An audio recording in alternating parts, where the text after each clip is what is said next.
Chapter 15. My blooper video goes viral. My courage impressed no one. I squirmed in my seat as the video played. The Inheryar watched the screens in shocked silence. Then the mumbling and grumbling began, punctuated by bursts of incredulous laughter. Valkyrie vision showed only portions of what had happened. I saw myself on the bridge, facing Surt as he summoned a fiery tornado. The camera zoomed in on me, threatening him with my corroded piece of metal. Then Hearth and Blitz appeared. Blitz hit the black one with his "make way for duckling" sign. Hearth's squeaky toy arrow hit me in the butt. Surt punched me. Surt kicked me in the ribs. I puked and squirmed in agony. The video fast-forwarded to me backing up against the bridge railing. Surt threw his fiery asphalt cannonball. I swung my sword and missed. In the feast hall, thousands of warriors grinted, "Ooh," as the chunk of pavement hit me in the gut. Surt charged, and we both went over the side, grappling as we fell. Just before we hit the water, the video froze and zoomed in. The sword was now sticking out of Surt's gut, but my hands weren't on the grip. They were wrapped around Surt's big neck. An uncomfortable murmur spread through the room. No, I said. That's not how...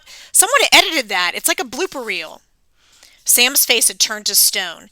At the Thane's table, Captain Gunilla smirked. Her cameras, I realized. Her editing. For some reason, Gunilla wanted to disgrace Sam by making me look like an idiot, which, granted, wasn't a difficult task. Helgi set down his goblet. "Samira Alabas, explain." Sam touched the edge of her scarf. I had a feeling she wanted to pull it over her head and hope the room disappeared.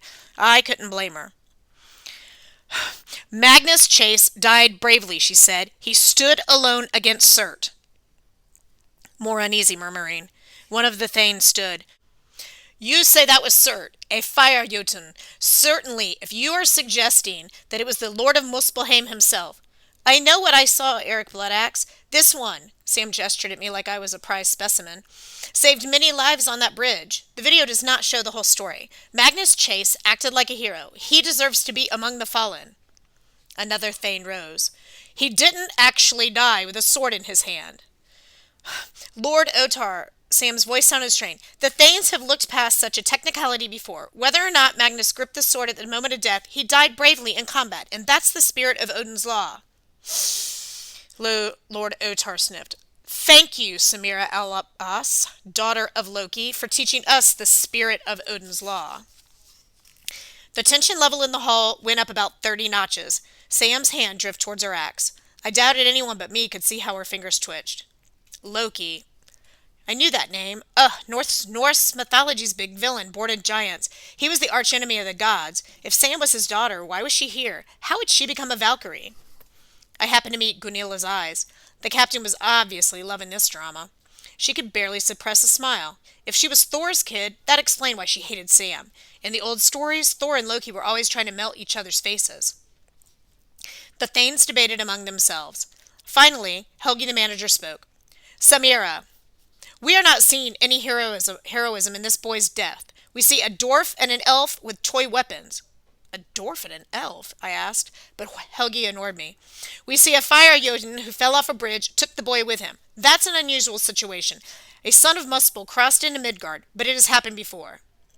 "Shoot," muttered a Thane with the bushy sideburns. "Y'all should have seen the big old fire Jotun Santa Anna had with him at the Alamo. I tell you." "Yes, thank you, Lord Crockett." Helgi cleared his throat. "As I was saying, we see very little evidence that Magnus Chase was a worthy choice for Valhalla." "My lords," Sam spoke slowly and carefully, like she was addressing children, "this video is not accurate." Helgi laughed. "Are you suggesting we shouldn't trust our own eyes?" "I'm suggesting that you hear the story from my point of view. It has always been our tradition to tell of the hero's deeds." Gunilla stood. "Pardon me, my lords, but Samira is correct. Perhaps we should let the daughter of Loki speak." The crowd booed and hissed, and some called, "No, no." Helgi gestured for silence. "Gunilla, you do your sisterhood credit by defending a fellow Valkyrie, but Loki has always been a master of smooth, honeyed words. Personally, I rather trust what I see than have it spun for me in some clever explanation." The warriors applauded. Gunilla shrugged like, "Oh well, I tried," and sank back into her chair. "Magnus Chase," Helgi called, "do you know your parentage?"